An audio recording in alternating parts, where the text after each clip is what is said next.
Have you ever just wanted a peaceful flight, but because of your appearance, skin color, or what you're wearing, someone decided you didn't belong in the seat you paid for?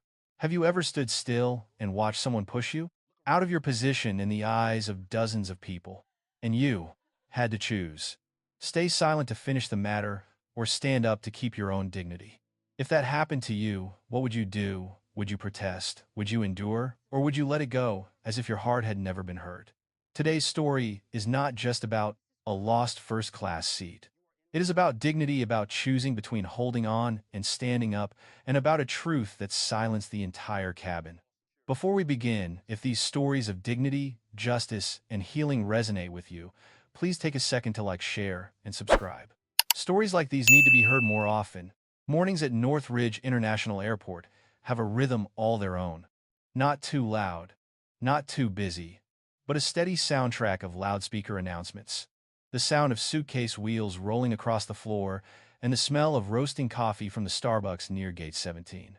Jonathan Miles Carter, 48, CEO of Skybridge Airlines, stood in line waiting to board Skybridge Flight 227 to Seattle. He did not look like the owner of one of America's largest airlines. He wore a light gray hoodie, dark jeans, and sneakers that were slightly faded with age. Maybe it was because he liked the simplicity, or maybe it was because he wanted to see the world as it looked to an average black man. Jonathan never told anyone the real reason, but there was one thing he knew very well. When you don't pretend to be someone else, people reveal how they really see you. He looked down at his ticket, seat 1A, first class, a seat he usually sat in when he had to travel urgently. But today, the trip was not for work. He was on his way to Seattle to meet his eldest daughter, Olivia Carter, who had just moved there to start an internship for a tech company. Jonathan had promised her he would spend 2 weekends with her before she started work. Promises. With Jonathan, promises always matter. He took a sip of the hot coffee, inhaling its aroma. The warmth felt good as it slid down his throat. It had been a long time since he had flown without his mind being filled with financial reports, meetings, and heavy decisions. But life is rarely as smooth as people wish. When the loudspeaker announced boarding for first class, Jonathan stepped onto the plane with a light heart. He bowed to the ticket inspector, smiled at a family struggling to fold a stroller, and then strolled into the first-class cabin. The air inside the plane always has a familiar smell. The smell of new leather seats, the smell of slightly cold air conditioning, and somewhere there is a faint scent of perfume from a certain passenger. Jonathan made his way to the first row seat, 1A. He placed his coffee on the table beside him, and just as he reached to open the luggage compartment, a woman's voice rang out behind him, sharp as metal. "Excuse me, I think you're confused." Jonathan turned back. Linda Grace Whitmore, about 50 years old, slightly curled hair, beige silk scarf, expensive handbag. She looked Jonathan up and down, her eyes not hiding her annoyance. "That's my seat, 1A." Her voice was emphatic, as if it were impossible for someone like Jonathan to be sitting there. Jonathan raised an eyebrow. "Excuse me, but this is my seat." He held out his ticket politely. Linda didn't look at the ticket. Instead, she snatched it from his hand so hard that Jonathan took an involuntary step back. The coffee cup teetered, tipped, and spilled onto the floor. People around turned to look. "Linda Nech Moy, you probably meant to sit in the back. This section isn't for everyone." She said the last sentence softly, but loud enough for everyone to understand. Jonathan's eyes darkened, not from anger, but from the familiarity of this moment. Every time someone looks at him and decides he doesn't belong where he is. Jonathan took a deep breath. "Ma'am, please give me back my ticket." Before Linda could answer, a flight attendant approached Rebecca Collins, about 40, hair tied back, professional smile, but appraising eyes. "What's the problem here?" Linda raised her voice immediately. "This man is trying to sit in my seat. First class, seat 1A. Rebecca turned to Jonathan. Her voice was colder. "Sir, may I see your ticket?" Jonathan held out his hand, but Linda still held the ticket. Rebecca glanced at it, not asking to see it again from Linda's hand. "Manui Thong, sir, first class is for passengers with valid reservation. The economy section starts behind row 6. Jonathan squeezed the strap of his backpack. "That ticket is mine. I told you so." A young man sitting in seat 2C, Evan Brooks, held up his phone. Probably live streaming. Jonathan didn't pay attention. He only knew that Rebecca's eyes and Linda's were the same. A familiar look that had followed him throughout his life for decades. The look in his eyes said he didn't belong here, and that made his chest ache a little. Jonathan didn't want to make a big deal out of it. He just wanted to get to Seattle and see his daughter. But there was one thing he knew better than anyone. If you give in to injustice once, it will happen again and again. He took a slow breath. Please check my ticket. That's all. Rebecca Cohen-Tay. Sir, please don't make a scene. A moment of heavy silence fell over the cabin. Jonathan sensed that this was not just about the chair. This was the test that fate had unexpectedly placed before him. A choice, like the question he posed in the opening paragraph. Be silent to finish, or stand up to keep your dignity. Jonathan squeezed her hand gently, then raised his head, looking straight at Rebecca. I'm not making a big deal out of it. I just want to be treated fairly. But the worst was yet to come, and Jonathan still didn't know. The storm was just ahead. The air on planes was always a little chilly, but at that moment for Jonathan Miles Carter, it felt like the temperature had dropped a few more degrees. He stood there, his hands still shaking from the ticket he had just snatched, his coffee cup lying on the floor, its liquid streaking under the pale yellow light above. No one stepped forward to help. No one said it was wrong. Just a few curious looks and a few judgmental ones. That silence always weighed the most on Jonathan, heavier than the insult, heavier than the rudeness. Because it says, people think this is normal. He let out a soft breath, then straightened his back. His voice was even soft but clear. Miss Rebecca, I don't want to argue. I just need you to check my ticket. Rebecca shook her head. Sir, I think you're mistaken. This is first class. Linda stood right next to him. Arms crossed. Voice raised. He's obviously lying. Look at him. He doesn't belong here. The words, though small, were like a needle that struck a sensitive spot in Jonathan's memory. He had heard them, or versions of them, too many times in his life. As a child, he was watched by store clerks for looking suspicious. In school, he was told that his scholarship was probably for preferential treatment. When he started working, he was told, you talk very smart. Unlike, even though he rose to become CEO of a major airline, those memories still followed him like shadows that refused to leave. But today, he didn't let them lead him. He kept his voice calm. I asked you to see my ticket. That's all. Rebecca glanced at Linda, then back at Jonathan. Sir, I told you. Please go to the back. A low murmur echoed throughout the cabin. Not loud, but enough to create a stir in the heart. Only then did young Evan Brooks stand up a little from seat 2C, adjust the camera, and say softly, almost in a whisper, Damn, this is wrong. His live stream had nearly 9,000 viewers, the number increasing steadily like rapid heartbeats. Jonathan glanced at the camera. He didn't like being the center of attention. He didn't want to be filmed in a situation like this, but he also understood there were times when a witness was needed. From row 3B, a silver-haired old man, Mr. Harold Jennings, spoke in a deep voice. Miss, perhaps you should look at his ticket. I think it's simpler than that. Rebecca spun around. Sir, we are working. Please do not interfere. The old man lowered his voice. Not interfering. Just treating people properly. That made Jonathan feel a little warmth in the cold tension of the situation.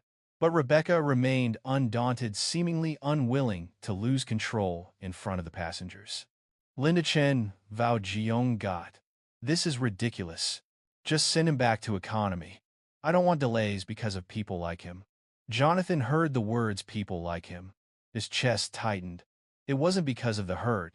It was because his daughter Olivia Carter, now 21, cried when she told him she was also discriminated against on her first day of college. He remembers hugging her tightly and telling her, you are stronger than those words. And yet here he was today, facing the exact same thing. He looked straight at Linda. I suggest you refrain from further insults. Linda smiled, faintly crossed her arms, and said right in front of the people filming first class isn't for charity cases. A gasp was heard from many people at the same time. Even Evan, the cameraman, said softly, Wow, that's messed up. Jonathan felt the adrenaline rush. Part of him wanted to push her hand away, to shout, to defend himself with resistance. But the other part, the part he had trained over the years, spoke softly. Jonathan, calm down. Not everyone knows what they're doing. He looked down at the spilled coffee on the floor. If only life were as easy to clean as a coffee spill. But it wasn't. Some things stick harder, stain deeper. Another first-class employee, Kyle Thompson, stepped forward. He was younger than Rebecca and looked a little embarrassed by what he saw. But Rebecca Noytruk, Kyle, please escort him to the back. He doesn't belong in first class. Kyle hesitated. His eyes wavered between Rebecca and Jonathan.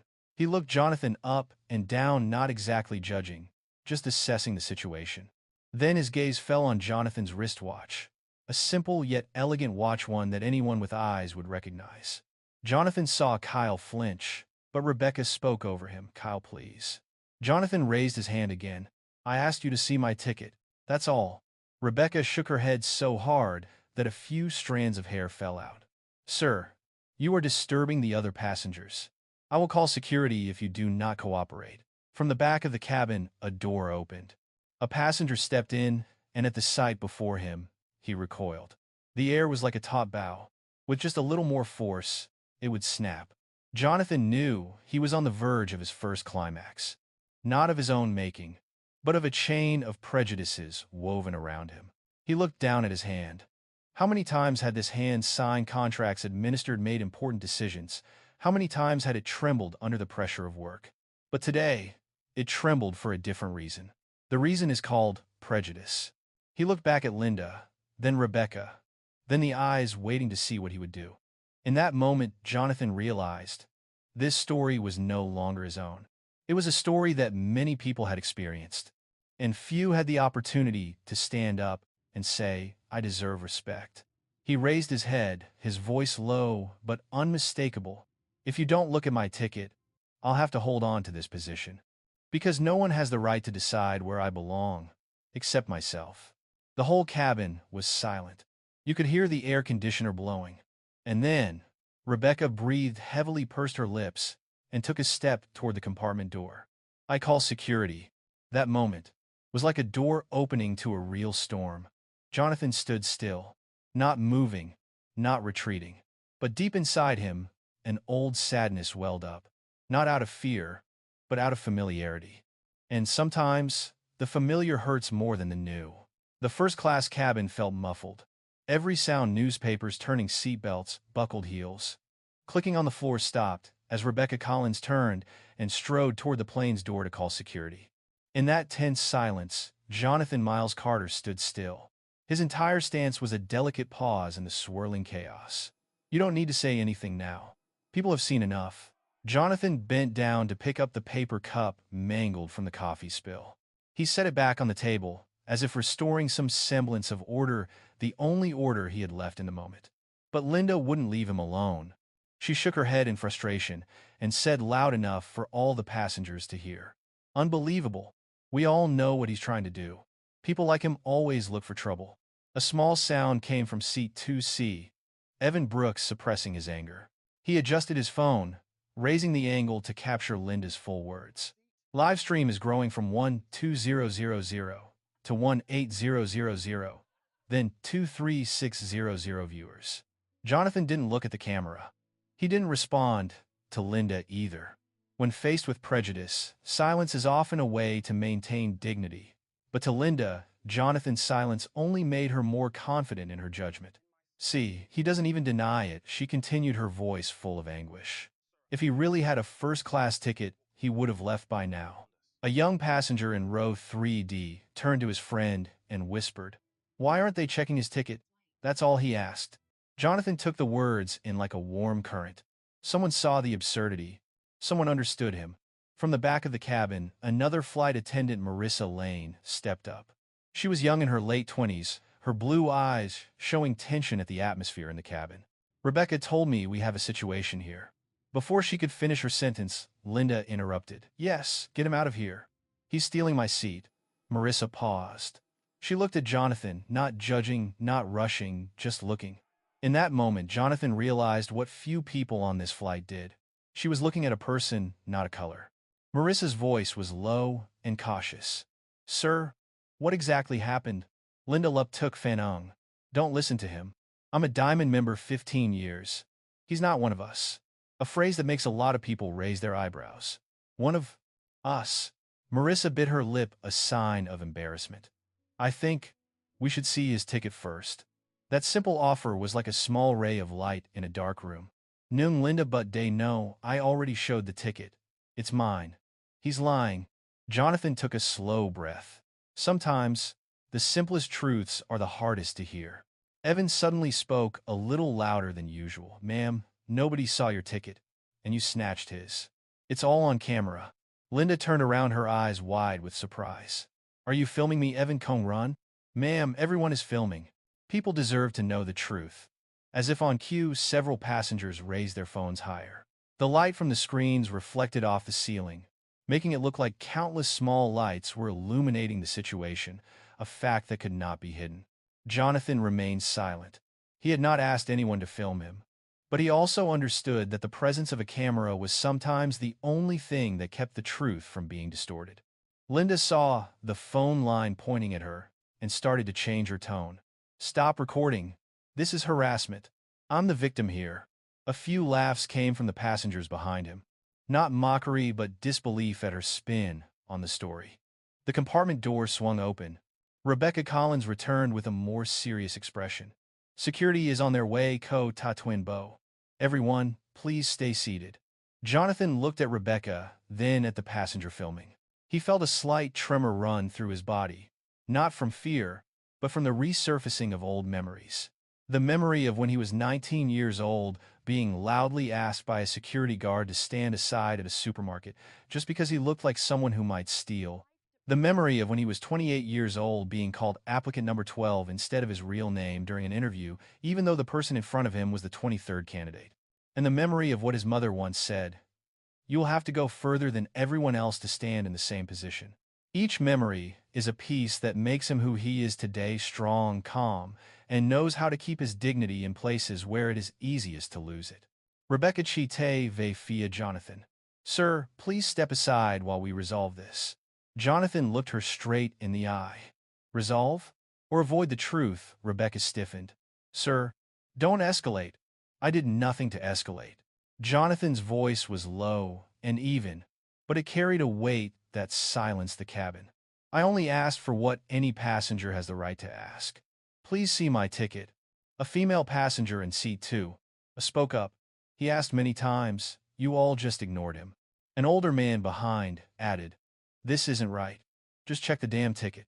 For the first time since the incident began, Rebecca looked shaken. She looked at Linda, who was holding the ticket in her hand, but clutching it so tightly that the edges were crumpled. Ma'am, could you show me the ticket again? Linda took a sharp breath. I already showed you.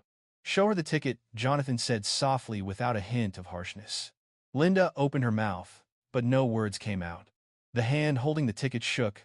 The whole cabin saw it. Rebecca took a deep breath, her voice slightly sharp. Ma'am, the ticket, please. Linda clutched the ticket close to her body. It's mine. Evan turned the camera closer. This is going to blow up online. Rebecca held out her hand. Ma'am, the ticket. Linda took a half step back. I don't have to prove anything. The statement was like a slap in the face to the air that was waiting for the truth. Jonathan knew this moment was the turning point. Either the truth would come out or prejudice would win again. Jonathan's voice dropped, a quiet reminder. You don't have to prove yourself right, but you have to stop making others wrong. The cabin was silent, a weighty silence. The compartment door opened again.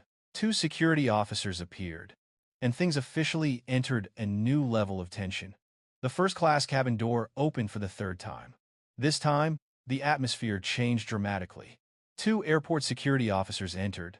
One was tall, as solid as a block of granite. His eyes stern and calm, Officer Dean Parker. The other was an Asian woman, smaller in stature, but with sharp eyes, Officer Lisa Chen. Their footsteps echoed slowly down the aisle, a steady tapping rhythm, signaling the beginning of a new tense chapter. Rebecca walked quickly to greet them, her voice immediately changing to a serious tone mixed with a hint of indignation. Officers, thank you for coming. This passenger is refusing to move to his assigned seat and is causing a disturbance. Linda immediately interjected, looking as if she had just escaped danger. Oh, thank God you're here. He's been trying to take my seat. He won't leave. Jonathan stood straight, not saying a word. He felt every eye in the compartment on him, some worried, some angry, some silent but knowing. Officer Parker stepped forward, his voice deep and professional. "So we're going to need to hear your side of the story." "True key," Jonathan keep murmuring. Rebecca chin gone. "He has no first-class ticket. We already checked. He is delaying the entire flight."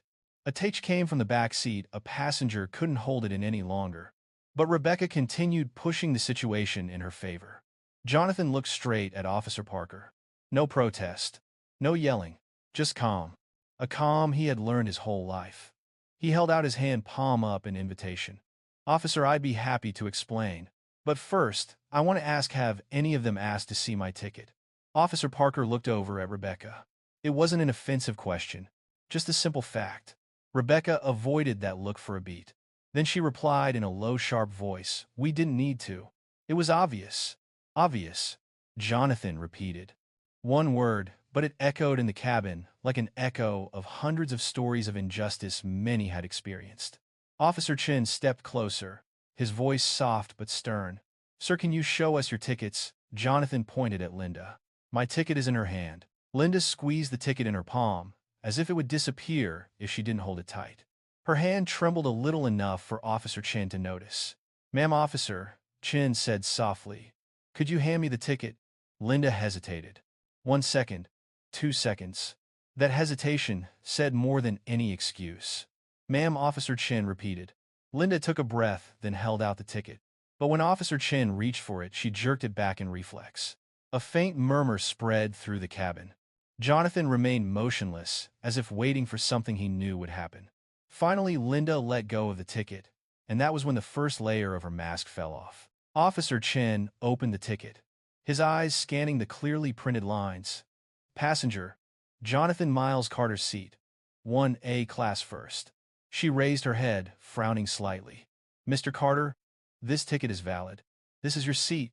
The air seemed to shatter into absolute silence. The videographers raised their cameras higher. Evan Brooks whispered, "Oh, this is about to get real." Rebecca turned pale. Linda stood there like a statue, deprived of oxygen. Officer Parker Quay sang, "Rebecca, did you verify this passenger's ticket before calling us?" Rebecca Newmont. I didn't need to. It was clearly what Parker asked again. His voice still polite, but with a weight that made the whole compartment shake. Linda interrupted, stubbornly trying to save the day. "He doesn't look like someone who flies first class." A gasp escaped from the rear passenger. A man with a laptop shouted, "Lady, do you hear yourself?" Officer Parker glanced at Linda, not angry but sharp as a knife's edge. Jonathan began to feel something shift in the cabin. From suspicion, annoyance, anger, and now, on his side. But he did not gloat. He was not the type to wait for this moment to retaliate.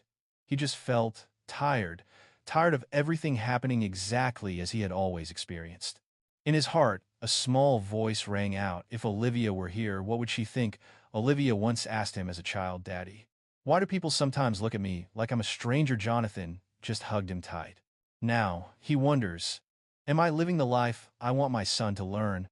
Officer Chen Kui Lai Jiang Rong Rang. "Mr. Carter has the correct ticket. He is not required to move." Some passengers clapped lightly as a natural reflex when seeing justice take a small step forward. But Rebecca still didn't back down. That doesn't change the fact that he caused a disturbance. This time, it was Marissa who interrupted. Her voice was small, but rang like a bell in the quiet morning. "He didn't cause anything." "We did. An admission. A small one. But real enough to make Jonathan feel a small pang of peace creep into his chest." Rebecca turned to Marissa, stunned. But Marissa's gaze didn't waver. She gave Jonathan a look he hadn't seen anyone on the flight crew give him today. Officer Parker asked Jonathan, "Sir, would you like to file an official report on this incident?" Jonathan was silent. He looked at Linda, who was trying to stand up straight, but whose shoulders were slumping ever so slightly. He looked at Rebecca, too stubborn to admit her mistakes, too confident to recognize her own biases. He looked at Marissa. Her honest gaze was the only thing in the cabin that made him feel not entirely alone. And he looked at the passengers, the phone still rolling the eyes, waiting to see what he would do. Jonathan exhaled slowly. Not because he was weak, but because he knew that every choice he made in this moment would be remembered. I just want to be treated fairly, Jonathan said. His voice was low, quiet, and filled with a power that didn't need to be raised. Rebecca opened her mouth as if to say something. But then from the plane door, a loudspeaker sounded, "Security team requesting backup at gate C14. Possible escalation. Officer Parker but radio DAP, we're handling a seating dispute. No escalation needed here." Seating dispute. The phrase almost made Jonathan smile. If it had just been a seat dispute, things wouldn't have gotten so serious. A new silence fell. Little did Jonathan know, this was only the beginning. The real storm was yet to come. The air in first class was still heavy, with a layer of frost that had yet to lift. Even though the truth had been revealed, Jonathan Miles Carter's ticket was real. He belonged to seat 1A, but the tension didn't disappear. It just changed shape. Jonathan could feel it. It was as if the surface of the sea were flattening, but somewhere deep down, powerful currents continued to swirl, waiting to burst forth. Officer Parker took a step back, tilting his head as if to confirm again, "Mr. Carter, your ticket is perfectly valid. This is your seat 1A. Some of the passengers nodded slightly, as if they had finally breathed a sigh of relief. But Jonathan did not. He just stood there, his hands relaxed at his sides, his eyes so calm that it was difficult to tell what he was thinking. Linda, on the other hand, began to tremble. Not from remorse, at least not yet, but because the mask she had worn all flight long had now fallen off in front of nearly 36 people. "Officer, I think there's been some mistake," Linda managed, her voice shaking like crumpled paper. "I didn't mean to. I thought that was my chair." Evan Brooks, still live streaming, chuckled. "You snatched his ticket. On camera." Linda blushed. "Stop filming me. You're violating my privacy." Evan didn't put the phone down.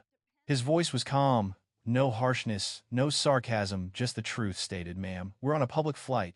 Cameras are allowed, and you humiliated this man in front of everyone. This is simply accountability." A few murmurs of support arose. Not loud, but enough for Linda to sense that the cabin was no longer on her side. Rebecca Collins, the chief flight attendant, tried to keep her voice professional, but her face showed obvious confusion. "Officers, maybe we should escort both passengers out and reassign seats." "No," Jonathan said so softly that, if you weren't paying attention, you might miss it. But the whole compartment heard it. Not because of the volume, but because of the calmness. It had weight. "My ticket is 1A. I will sit there." Rebecca pursed her lips, but couldn't say anything in return. She glanced at Linda, as if waiting for her to say something, but Linda just stood there, dumbfounded, her face pale. A moment of silence fell. Jonathan walked slowly toward seat 1A, his seat. Each step seemed to restore order that had been upset by the prejudice, the haste, the lack of listening of the crew. He placed his hand on the soft leather seat, not as a victory, not as a show of power, just as an act of taking back what was his.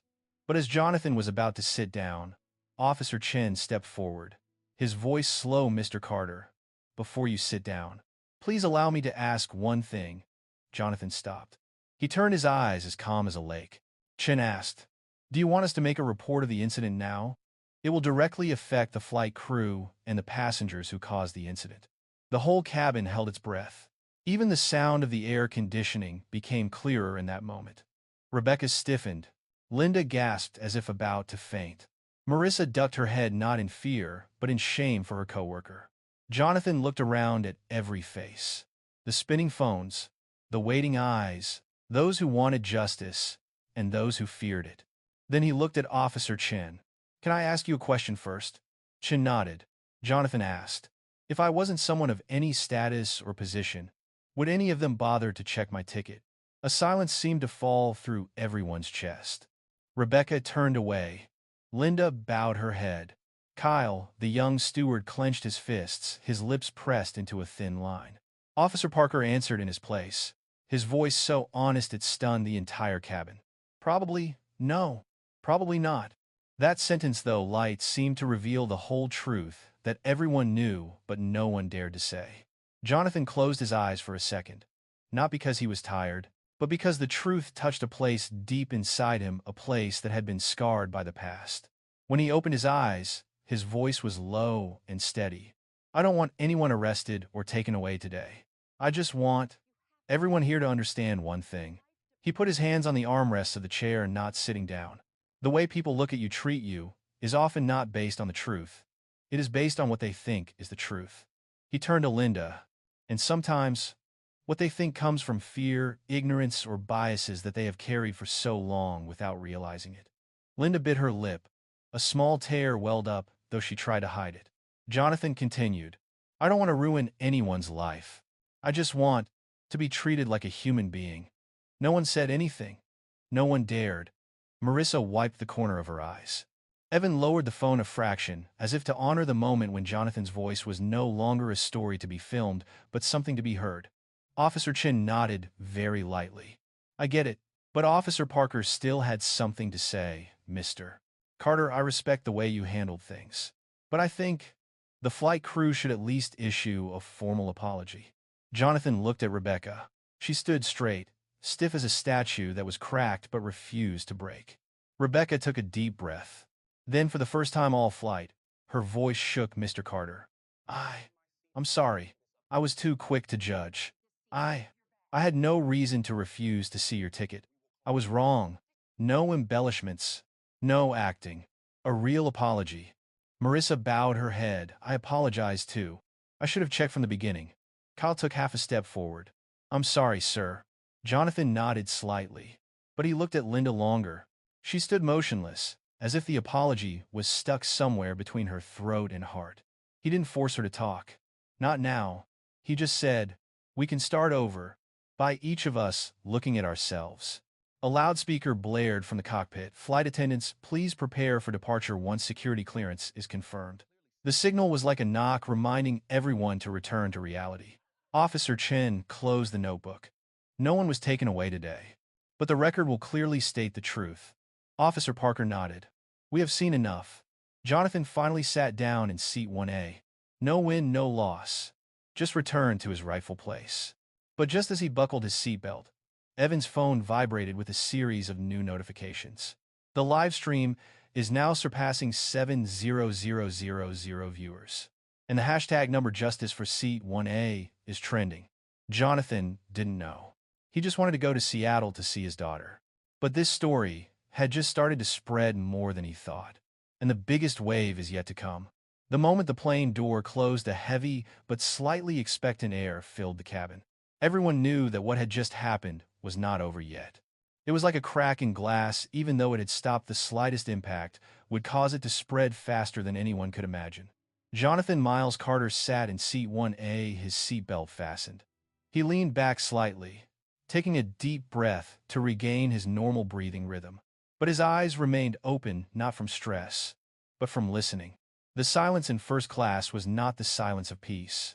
It was the silence of people waiting for the next thing to happen. In row 2C, Evan Brooks was still live streaming. But this time he had his phone on the table in front of him, his camera angled toward Jonathan, but not too close. He seemed to understand that this was not just a drama, but a sensitive moment that demanded respect.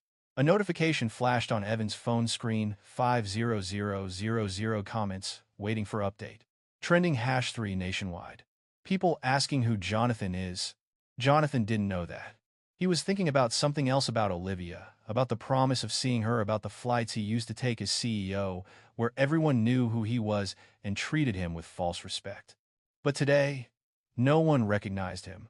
Today, they look at him like they look at any black man wearing a hoodie walking into first class. And that, though painful, tells a part of the truth of life. The loudspeakers softly rang out. Flight attendants, please take your seats for takeoff.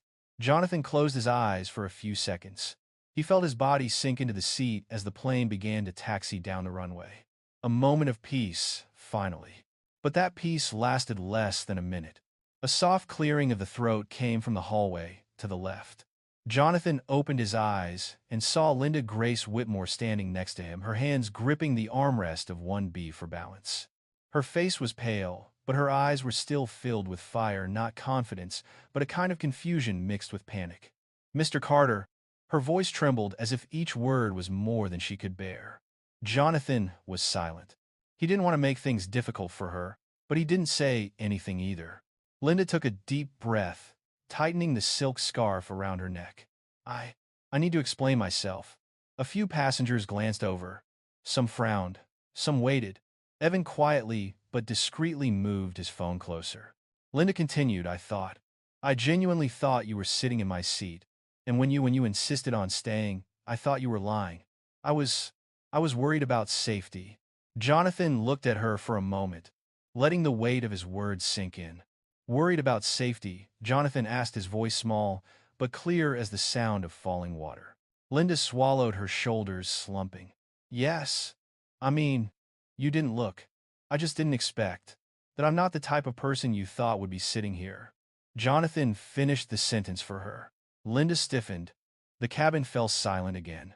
Jonathan turned, looking her straight in the eyes. No anger, no blame, just the truth laid down between them like a mirror forced to look into. You don't have to lie to make it easier, Jonathan said slowly. You reacted like that, not because of the chair, not because of safety, but because you looked at me and decided I didn't belong here. Linda burst into tears, tears no longer of anger or pride, but of shame revealed in front of dozens of people. Before she could reply, the sound of the plane's engines increased. The signal for takeoff made Rebecca call out, Ma'am, please take your seat immediately.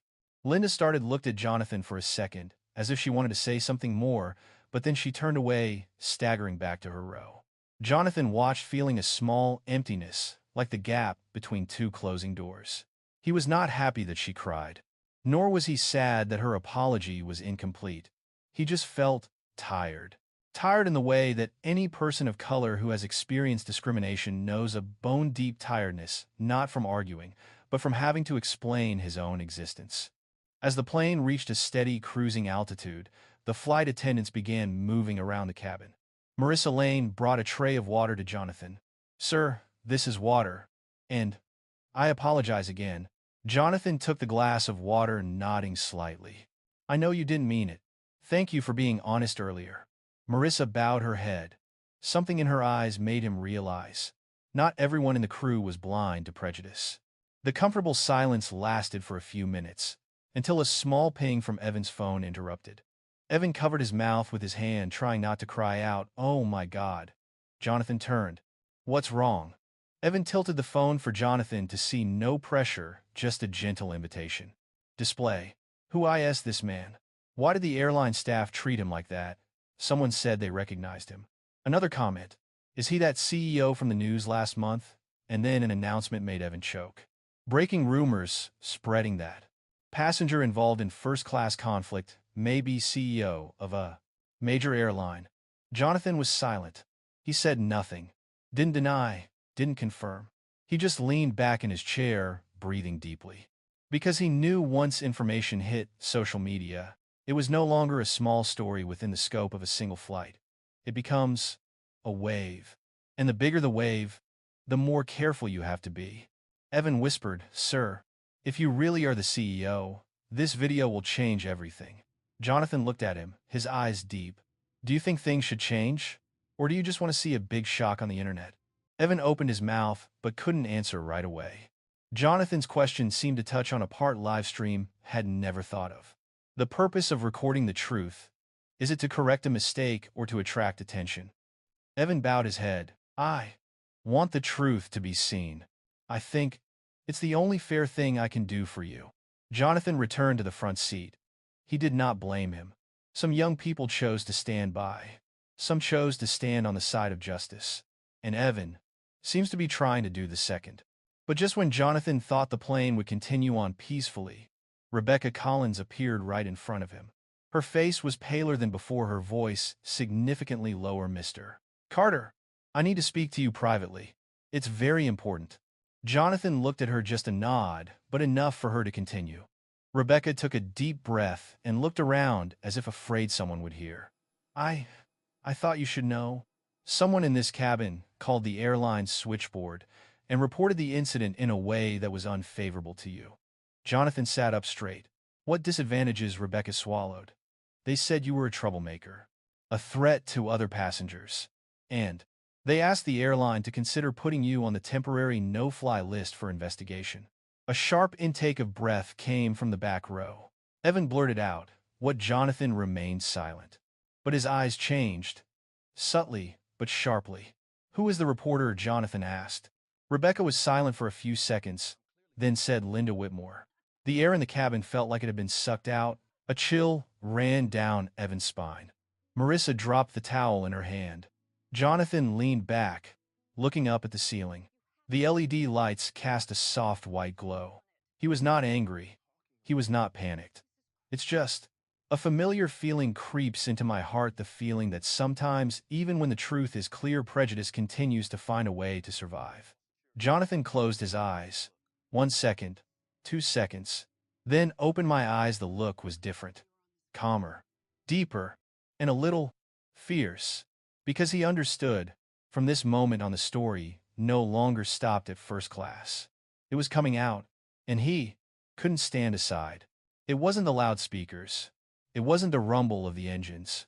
It was the silence in the first-class cabin that caught Jonathan's attention the most. It was an eerie silence, like the silence before a major storm. Jonathan Miles Carter leaned back in seat 1A, his hands clasped together.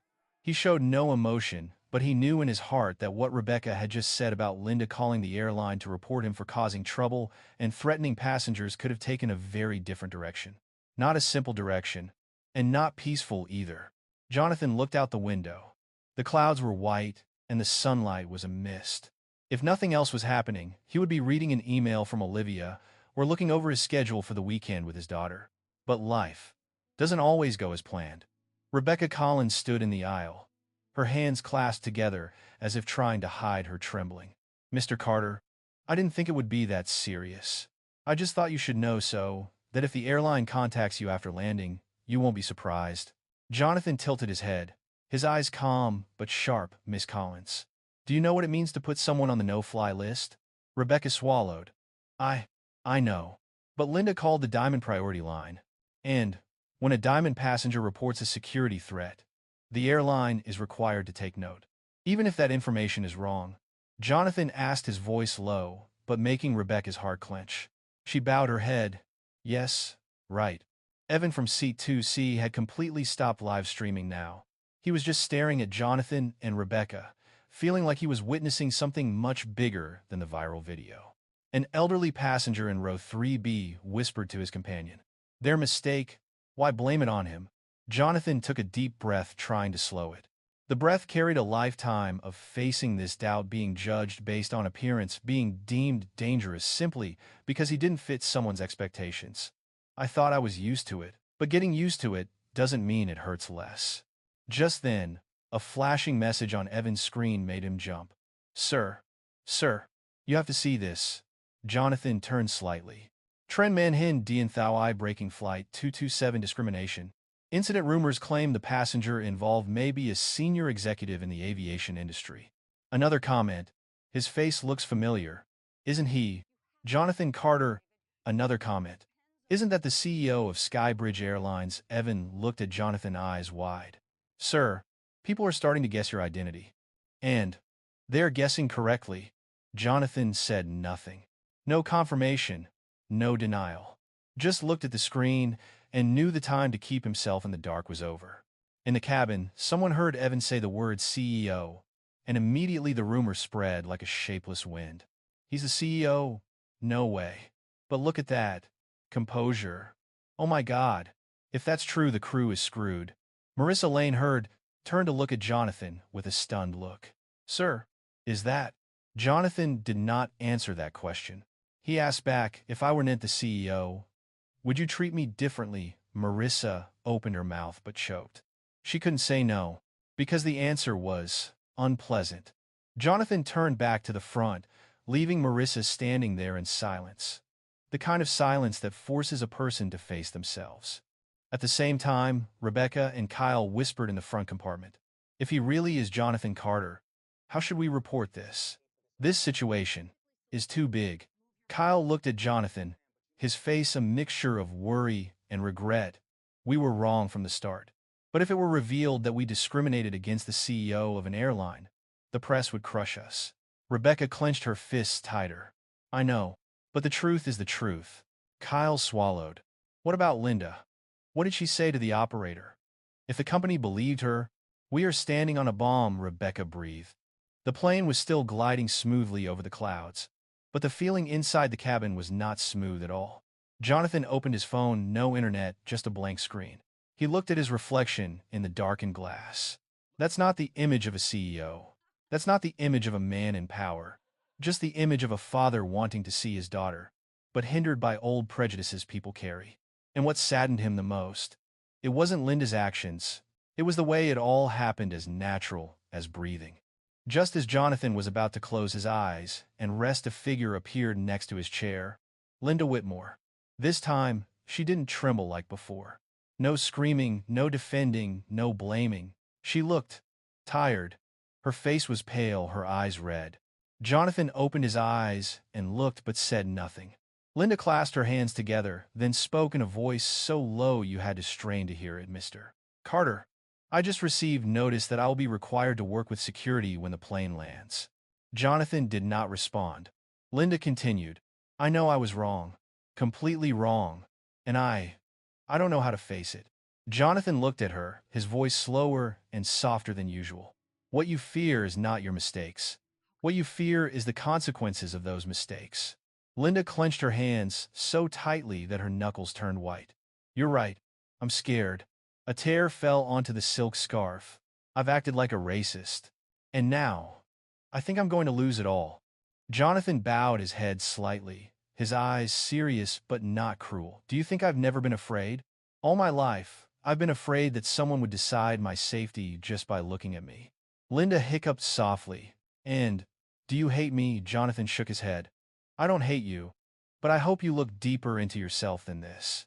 Linda covered her face, her shoulders shaking no longer, trying to maintain the image of a powerful woman.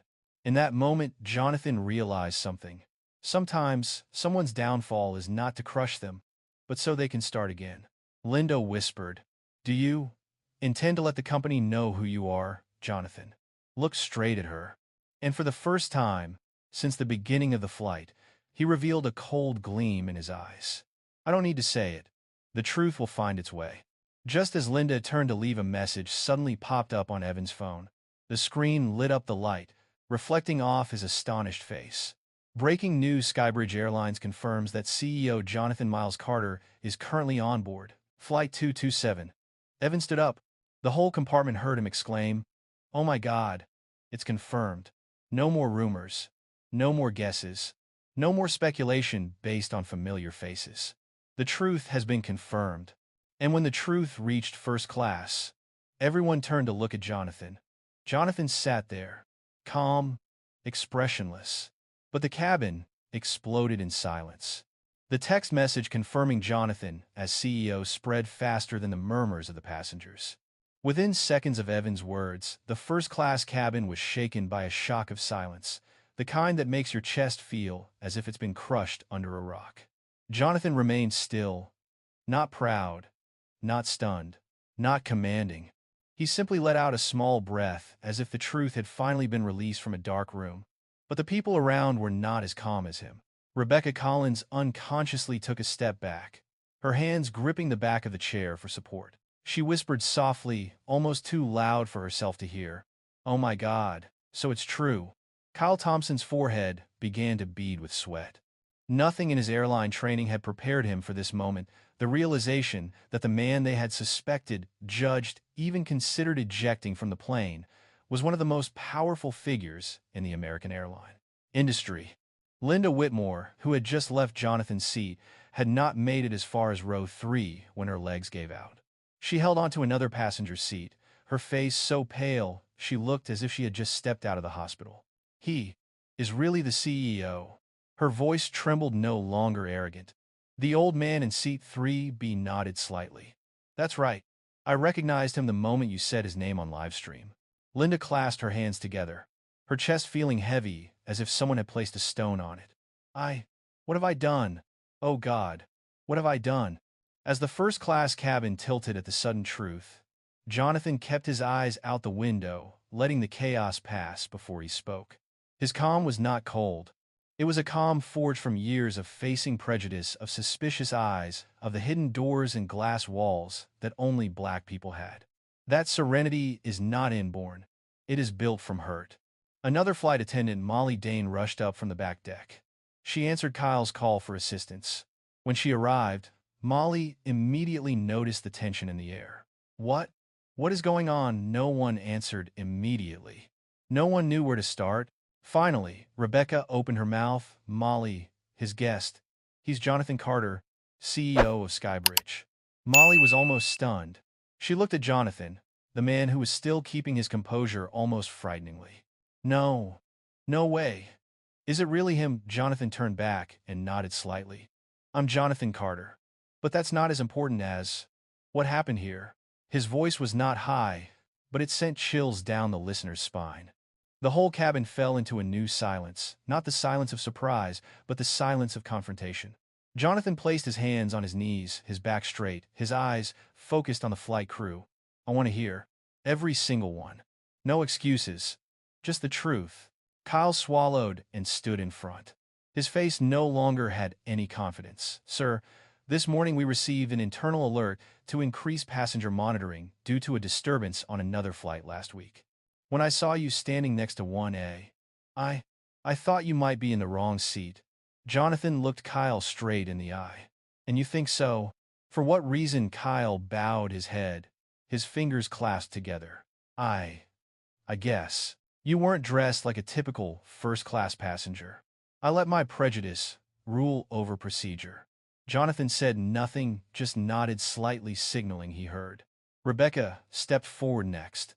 Her voice was choked. Sir, I was wrong from the beginning in not looking at your ticket. I went along with another passenger's complaint without verifying it. I hurt you without looking at any evidence. I apologize. Jonathan nodded slightly, still not passing judgment. Then his eyes stopped on Linda. No one in the cabin breathed a word. Everyone waited to see what she would say. Linda stood up straight, but her shoulders were shaking. Mr. Carter, if I had the chance to go back a few hours, I would not have said those words. I let my blind confidence lead me. I let my premium membership benefits become an excuse for my discriminatory behavior. She took a deep breath, tears falling uncontrollably. I was wrong, completely wrong, and I know an apology isn't enough. But, please understand, I never thought of myself as a racist. Jonathan looked at her for a long time. Nobody thinks they are racist until their actions say so. Linda covered her face and hiccuped softly. A voice from the back row rang out, breaking the tense atmosphere. Mr. Carter, are you going to sue them? It was a middle-aged passenger, his voice clear but somewhat worried. Jonathan turned to look at him, a very slight smile on his face. I haven't made a decision yet. The man continued. We, the passengers, all saw what happened. If you want to go all the way, you have both evidence and witnesses. An elderly woman nodded. You have to fight not just for yourself, but for people like me, like my son, like many others who have been treated like this. Her voice trembled with each breath. Jonathan looked down at his hands. He felt the weight of expectation, like all eyes were on him to play the role society assigns to minorities, to represent, to fight injustice, to be relentlessly strong. But he was just a man who wanted to meet a girl. That's all. He closed his eyes for a moment. The whole compartment fell silent. When he opened his eyes, Jonathan spoke in a low, steady voice filled with deep fatigue. I don't want revenge. I don't want anyone to lose their job just to satisfy my anger. I want to change the way people look at each other. I want to change the system. He looked straight at Kyle, at Rebecca, at Linda. I want people to understand that the consequences of prejudice, whether small or large, are really hurtful. Because it takes away a person's dignity. A young man in row 4 said softly. You are right. But are you going to reveal your identity? The news has already spread. Jonathan took a deep breath. If the truth is spread, I will not run from it. But I will not let that truth become a weapon to destroy anyone. Linda looked at him with a puzzled look. You're not going to sue me, Jonathan replied slowly. I won't decide right now. Because making decisions out of anger always leads to mistakes. I want to understand. Are you really ready to change? Linda collapsed into her chair, not daring to say more. Just then, the speaker system turned on. The captain's voice rang out clearly but softly. Dear passengers, we have just received a contact request from ground control. The flight is currently under special monitoring due to information regarding an internal incident. The cabin shook again. Jonathan looked up, knowing the inevitable moment was near. The captain continued, "We respectfully request that Mr. Jonathan Carter, if possible, please come up to the cockpit after settling down for a private discussion." All eyes turned to him. Jonathan stood up, not hastily, not proudly. Just the walk of a man who understands that things will never be the same again. As he passed the row where Linda was sitting, she gripped the armrest tightly, looking at him as if he were a hanging sentence. Jonathan paused for half a second, saying very softly, "Don't be afraid of me. Be afraid of what you need to change." Then he walked away, leaving behind a compartment full of people, no one daring to breathe loudly. The walk to the cockpit was short, but to Jonathan it felt longer than any conference corridor he had walked through in his career. His footsteps echoed across the floor of the plane light, but heavy as if each step carried with it a memory of times he had been misjudged, of being relegated to a position where he didn't belong. When the cockpit door opened, a warm yellow light poured out.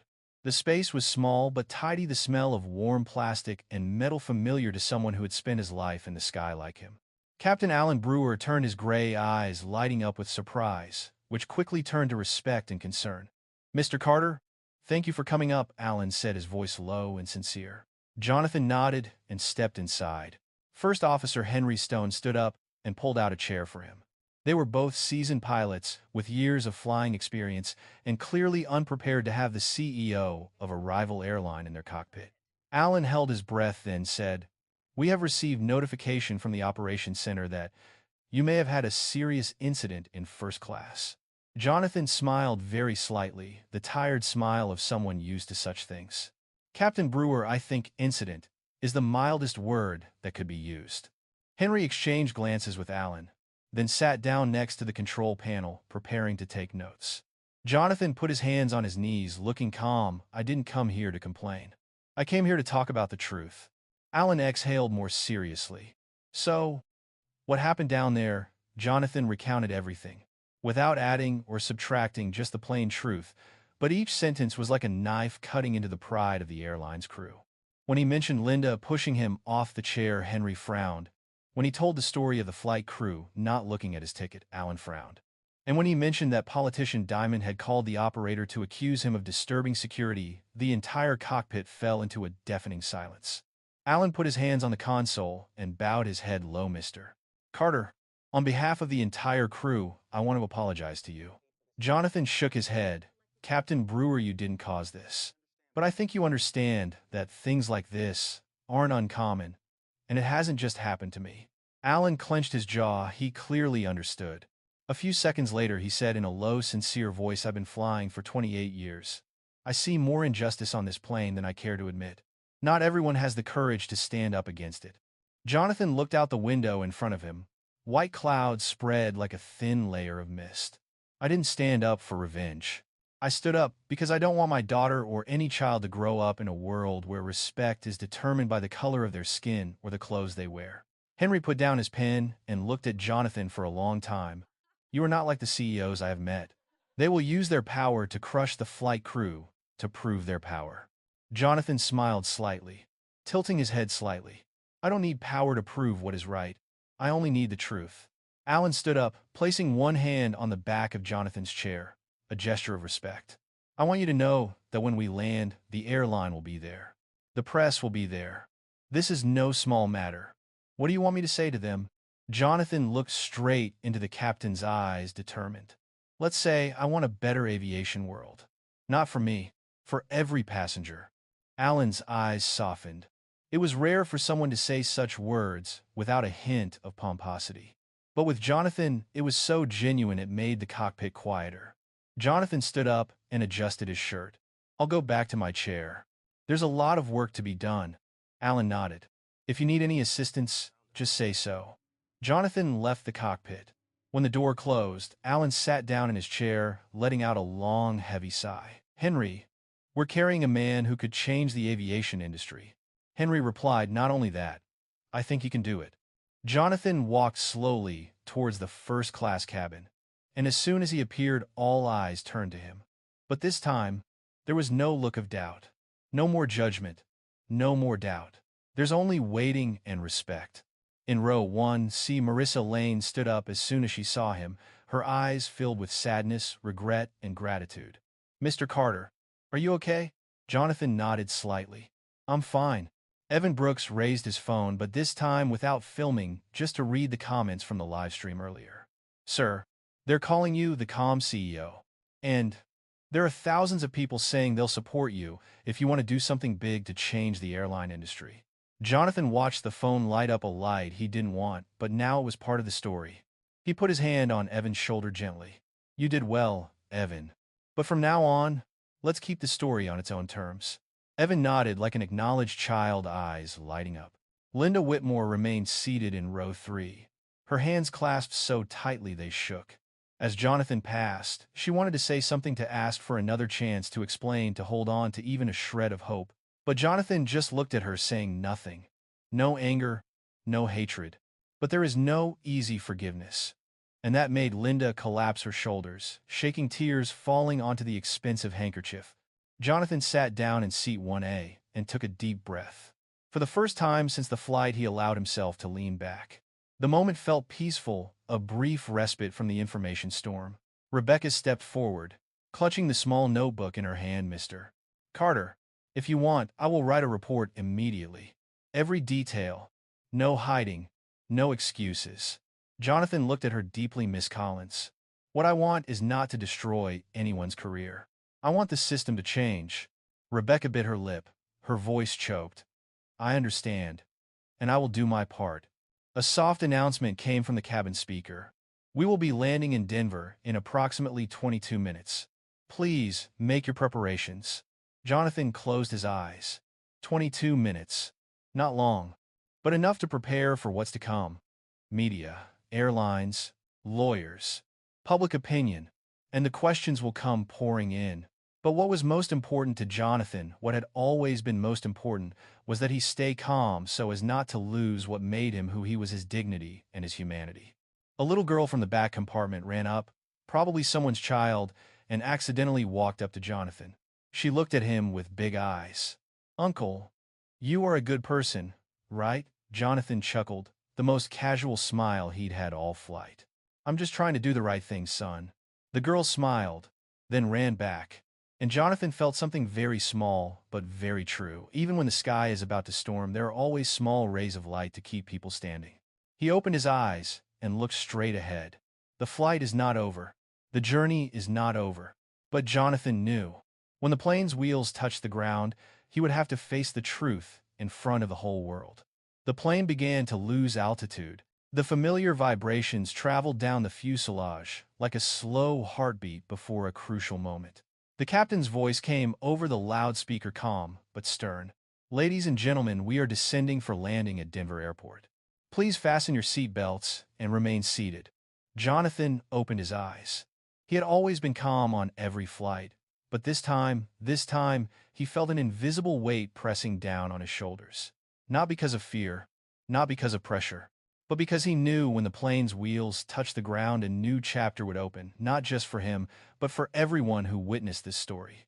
Evan looked out the window, then turned to Jonathan. "Sir, there are a lot of people down there. I see a lot of camera flashes." Jonathan tilted his head. He wasn't surprised. The news had gotten out, the media would come. Rebecca stood in the aisle, her hands clasped together. Her lips trembled slightly. "Mr. Carter, when we land, the airline will be waiting for you outside. And maybe the media, too. I want to apologize to you again before everything comes crashing down." Jonathan looked at her, his eyes deep but not cold. "Miss Collins, your apology is sincere. And it counts. But the more important part is what you're going to do after today." Rebecca nodded vigorously, as if taking each word to heart. The wind whistled softly around the fuselage as the flaps extended. Denver appeared like a giant carpet under the clouds. The city stretched out, the afternoon sun bathing the rooftops in gold. Jonathan closed his eyes and took a deep breath. He thought of his daughter, of the promise he had made to see her tonight. "Maybe I will be late." The plane shook slightly. The landing gear hit the runway with a deep, resolute thump. The cabin shook slightly and then slowed down. Landing. But for Jonathan, this is just the beginning. As the plane left the runway and taxied to the gate, passengers began taking out their phones.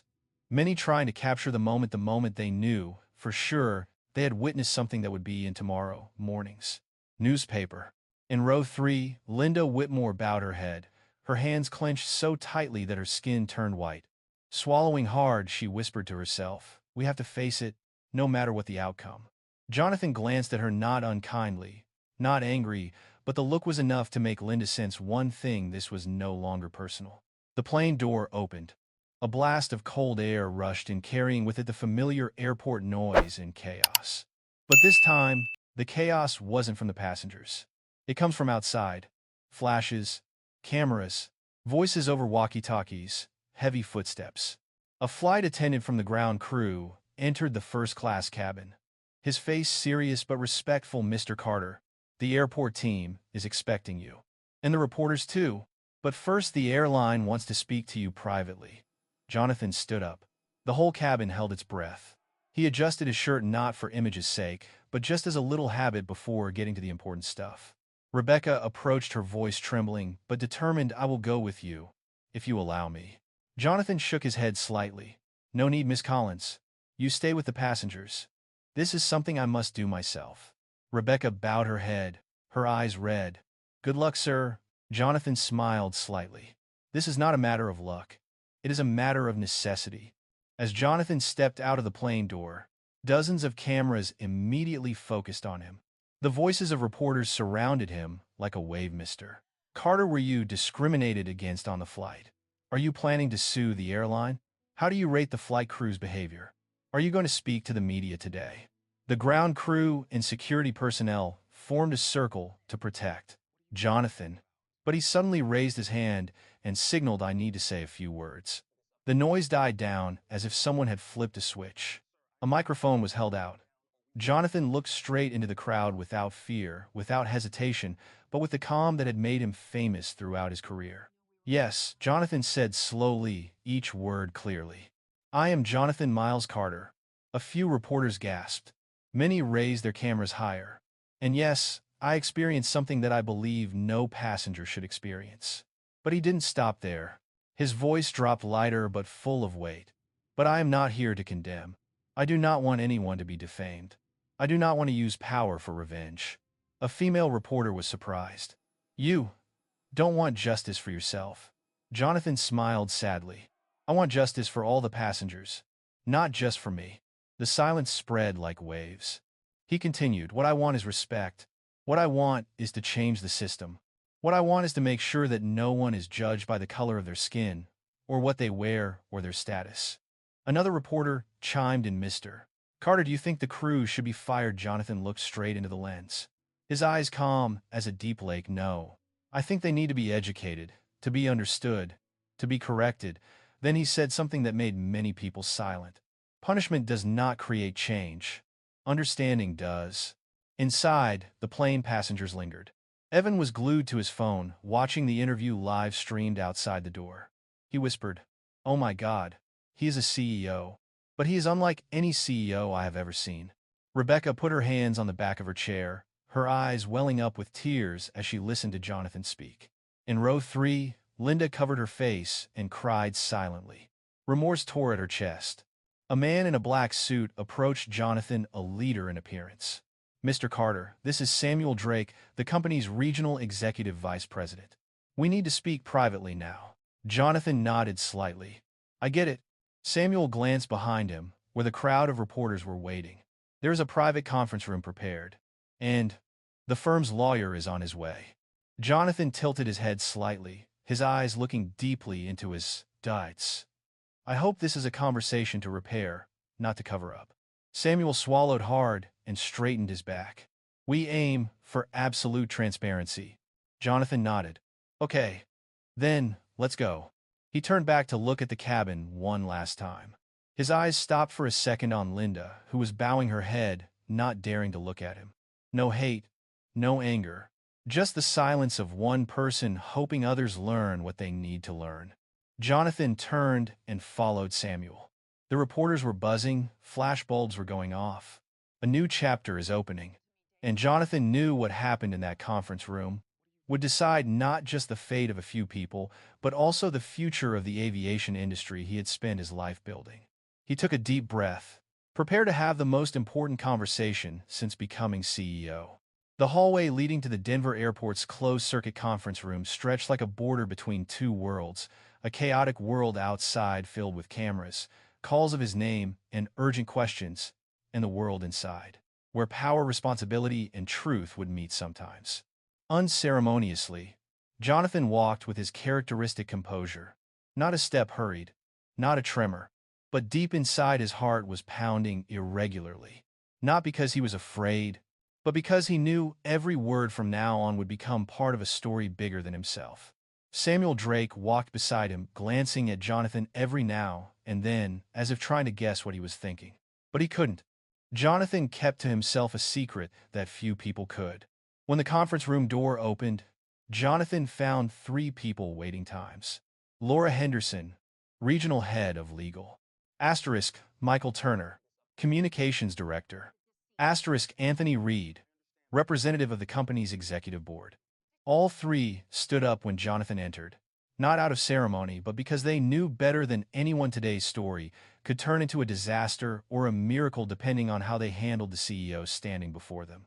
Jonathan pulled out a chair and sat down. He didn't need to be invited. Samuel sat beside him, while the other three sat across from him like a jury. The first moments in the closed room were spent in silence. Laura spoke first, her voice calm but tense as a bowstring mister. Carter, first of all, on behalf of the company, I would like to extend my deepest apologies to you for today's incident. Jonathan nodded slightly, his eyes neither sharp nor soft. Apologizing is not difficult. The difficult thing is understanding why it happened. Michael Turner clasped his hands together, trying to keep his voice professional. We saw the live stream. The situation was terrible. A lot of people were talking about discrimination. They called the passenger the symbol of modern prejudice. Anthony frowned. This story is spreading faster than expected. If we don't control it now, we could be facing the biggest media crisis of the decade. Jonathan looked straight at Anthony, tilting his head slightly. Control? Or do you mean deny responsibility? The atmosphere in the room fell. Anthony immediately corrected. No, I mean, we have to control the message, avoid the story being distorted. Jonathan replied slowly and clearly. The story is not distorted. It happened right in front of everyone, and hundreds of people witnessed it. The truth does not need to be edited. Samuel took a deep breath. He knew this was coming. Jonathan wasn't the type to be swayed by pretty words. Laura continued. We would like to propose a joint statement. The company admits the mistake, commits to an investigation, but does not give too much detail to protect him from media pressure. Jonathan leaned back slightly, his eyes downcast, and he said something that silenced the room. Why protect me? Michael Turner blinked. Because you are the CEO of Skybridge. If people know you are a victim of discrimination, it will create a huge wave. The press will not leave you alone. Jonathan looked straight at him. I'm not afraid of the press. I'm afraid of silence. I'm afraid that people will continue to look down on passengers who are not CEOs just because they don't have the power to speak up. His voice was not high, but deep enough to make anyone who heard it feel uneasy. Laura adjusted the document. Mr. Carter, we understand your desire. But legally, we need to avoid admitting wrongdoing too quickly. That could open the door to class action lawsuits. Jonathan looked at each person one by one. So you mean, fame and money are more important than human dignity? The room was silent. Jonathan put his hands on the table and leaned forward slightly. When he spoke, his voice was soft but sharp as a knife. If you want to maintain your reputation, tell the truth. If you want to keep your customers, protect them. If you want to prevent lawsuits, change your behavior. Samuel looked at Jonathan, his eyes, as if he wanted to sigh but didn't dare. Anthony turned to Michael and said, Mr. Carter, if you want us to be completely transparent, the airline will need you to agree to stand with us at a press conference this afternoon. Speak to the media, share your feelings publicly, and confirm your identity on this flight. Jonathan was silent. The agents waited. Samuel looked at him anxious. Finally, Jonathan replied, I will do it. Laura was a little startled. Are you sure? Jonathan nodded. I have been silent for too long about what black people have had to endure in public spaces.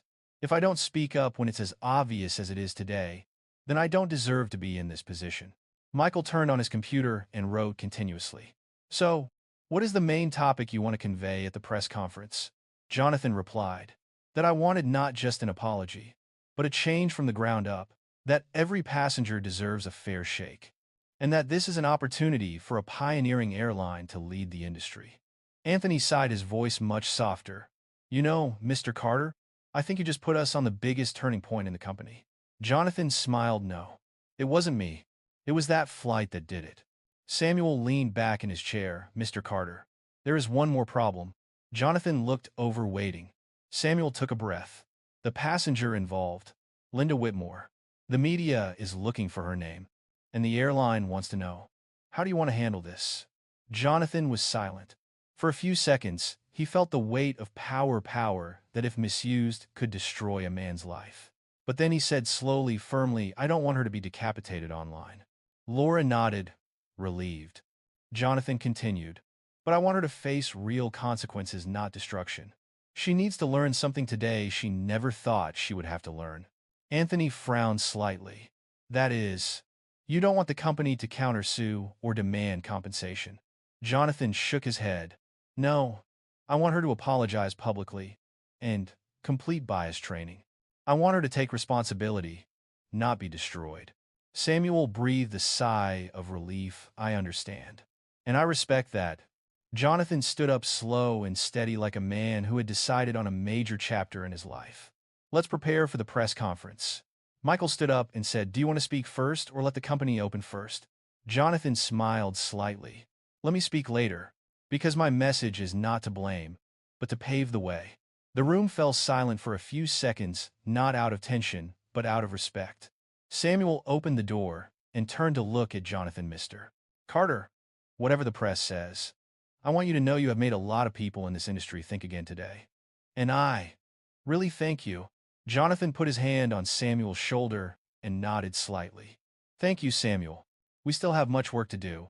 And he walked out of the conference room toward the press room, where hundreds of people were waiting. Don't wait for a CEO, but wait for a voice. One way, one hope. The press conference room was on the ground floor, not far from the Denver airport arrivals gate, but the walk from the conference room to there felt like 1,000 miles to Jonathan. He walked slowly, his steps even not hurried. Samuel walked beside him, occasionally glancing at Jonathan, as if to make sure the CEO wasn't feeling too stressed. But Jonathan was unflinching, calm, deep, and still, as the surface of the water before a great storm. Airport announcements blared overhead. The scent of coffee wafted from a nearby cafe. Passing passengers looked at Jonathan with half curiosity, half admiration. Some recognized him, others just sensed a strange solemnity about the man. As he approached the press room, Jonathan stopped. He looked at his reflection in the glass door. A black man wearing a white shirt and a light gray vest. His face was calm, but his deep eyes seemed to contain the years he had to try twice, 3 times harder to be recognized like everyone else. Samuel asked softly, Are you ready, Mr. Carter? Jonathan replied softly, but firmly, I've been ready for a long time. It's just that the world has only seen it now. Samuel nodded slightly. He opened the door. The press conference room was brightly lit. Dozens of cameras were pointed at the podium. Media staff were checking microphones and adjusting the sound. Reporters were standing on both sides, all preparing themselves for an event that could become the focus of national attention. Michael Turner stood on the podium, saw Jonathan enter, and immediately went to greet him.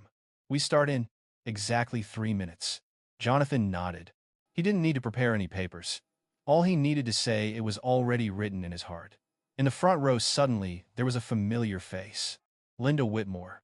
Sitting alone, coat draped over knees, hands clasped. She looked at Jonathan, her eyes filled with fear, regret, and anticipation. Jonathan paused for a second, nodded. A small act, but it brought Linda to tears. The lights in the room dimmed. A media person stepped forward. Let us introduce the airline representative, Mr. Anthony Reed. Anthony stepped up to the podium, stood up straight, and took a deep breath. We would like to express our deep apologies for the incident that occurred on Flight 227 today. The airline is committed to transparency, no cover-ups, and will work closely with all relevant parties to clarify responsibilities. Reporter raised his hand. Do you confirm that the passenger who was discriminated against was the CEO of Skybridge Airlines? Anthony replied, yes. And we deeply regret Mr. Carter's experience. The whole room was buzzing. Is he suing the company? How many people will the company fire? Is this the most blatant case of racism ever caught on camera? Anthony raised his hand and lowered his voice. Please be quiet. And now, Mr. Jonathan Miles Carter will speak. The air in the room seemed to freeze. Jonathan stepped up to the podium. No paper, no assistant, no script. He stood up straight, looked into the hundreds of lenses, and took a deep breath. Thank you everyone for coming. His voice was deep, warm, slow, but it rang out so clearly that everyone in the room could hear it as if they were sitting across from him. I'm Jonathan Miles Carter. Yes, I'm the CEO of Skybridge Airlines. But I'm not here today in that role. He paused. The press room fell silent. I am here today as a black man who is used to being judged based on the way I look. A reporter panned his camera. Many people looked up attentively. Jonathan continued, I am not here to complain. I am here to tell the truth. Today on Flight 227, I was denied the most basic right as a passenger, the right to be seen as a human being before being judged. The words were soft but carried a weight as they fell on the steel floor. The flight crew didn't look at my ticket. A passenger insulted me because of the color of my skin, and the support system preferred to believe her word over the truth on paper. Jonathan looked straight into the camera. But this doesn't just happen to me. It happens to a lot of people who have no power, no fame, and no chance to be seen by the world. He paused, his voice slower. I don't want those people to be forgotten. Many people in the room bowed their heads. A female reporter wiped away tears. Jonathan continued, Today, I chose not to take things to court immediately. Not because I was afraid, but because I believe in learning. I believe in people being able to fix things when they really look at themselves. The reporter asked loudly, So, what do you want the company to do? Jonathan replied sharply, but not hotly. I want change. Real change, not in writing but in action. He listed each point clearly. Mandatory bias awareness training. More transparent complaint handling processes. Proper monitoring of flight crew behavior. Protection of passengers no matter what they look like.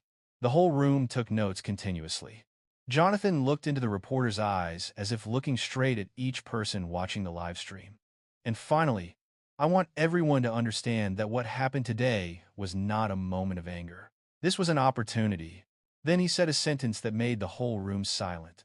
I don't want to win. I want change. A current of air seemed to pass through the press room. There was no sound of cameras for a few seconds. Just silence. Silence in the face of a truth too great to ignore. Jonathan looked at Linda Whitmore.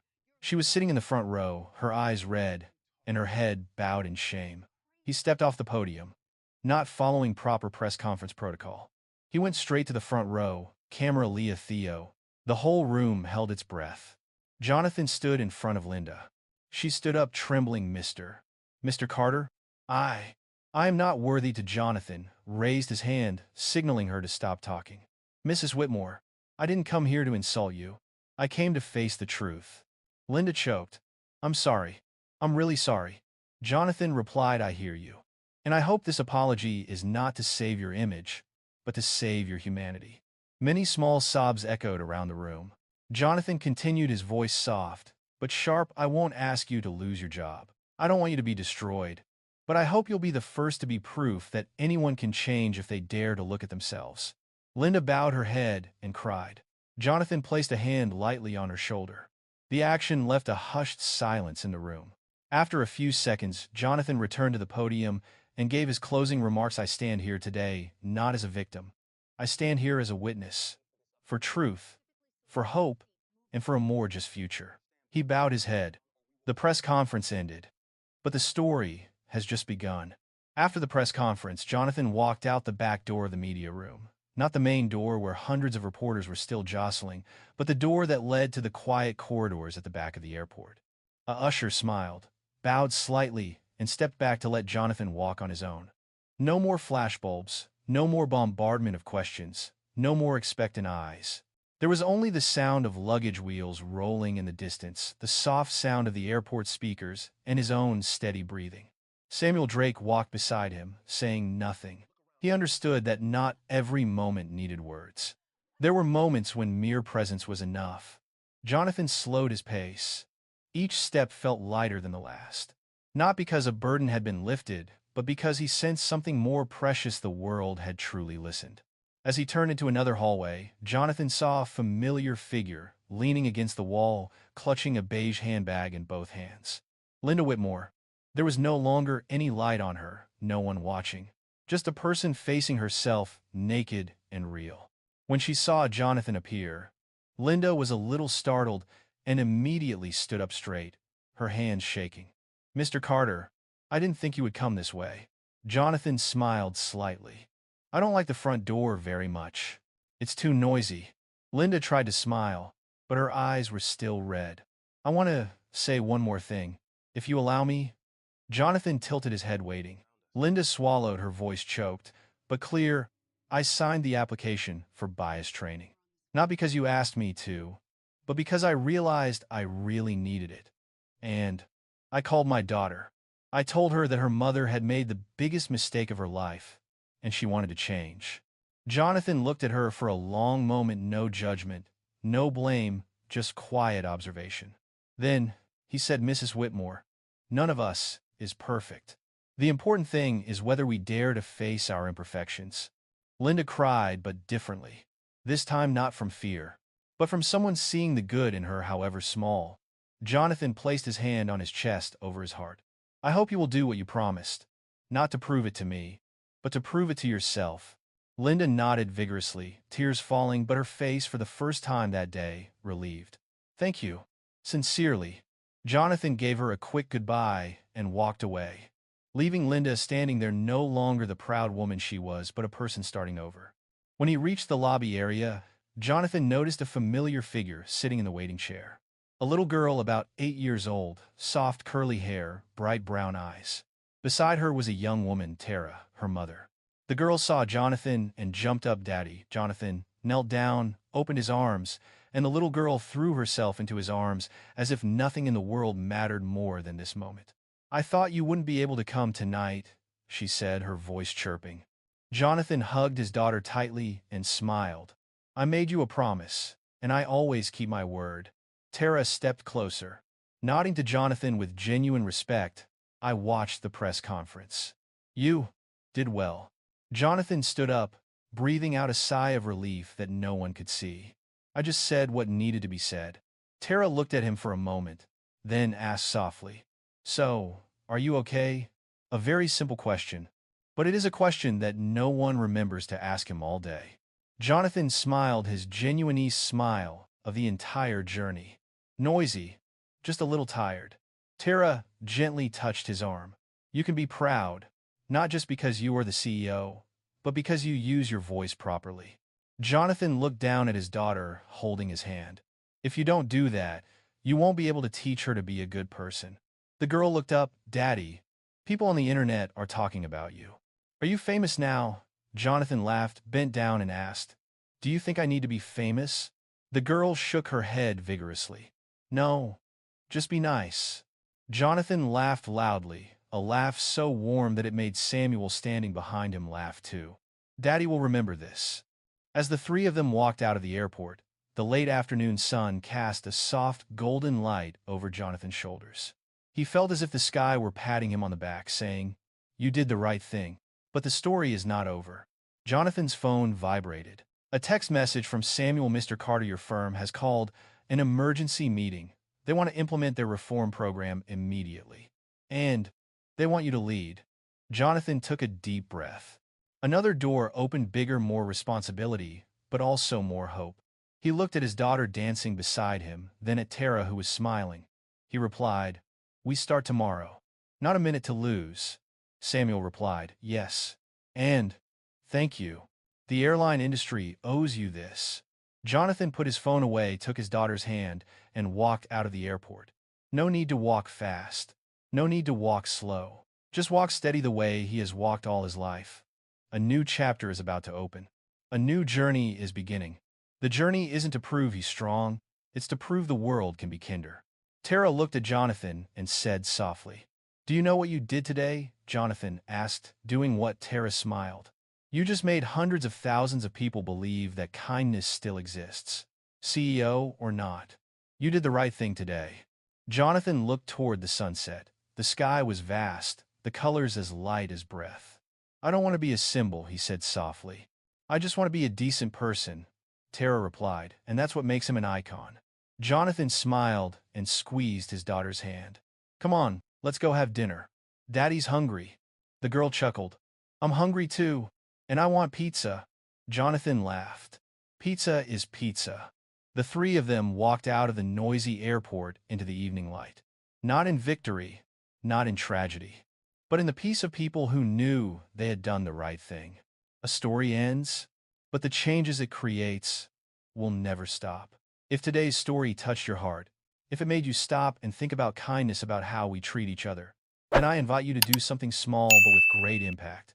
Please leave a like, share this video with someone you care about, and don't forget to subscribe to join us in the next stories. Every action you take, even a small touch, helps bring these messages to more people. Who knows, someone might need to hear this story, to regain their faith, or to remember that there is still a lot of kindness in the world. Thank you for staying until the end. Thank you for listening with all your heart. See you on the next journey.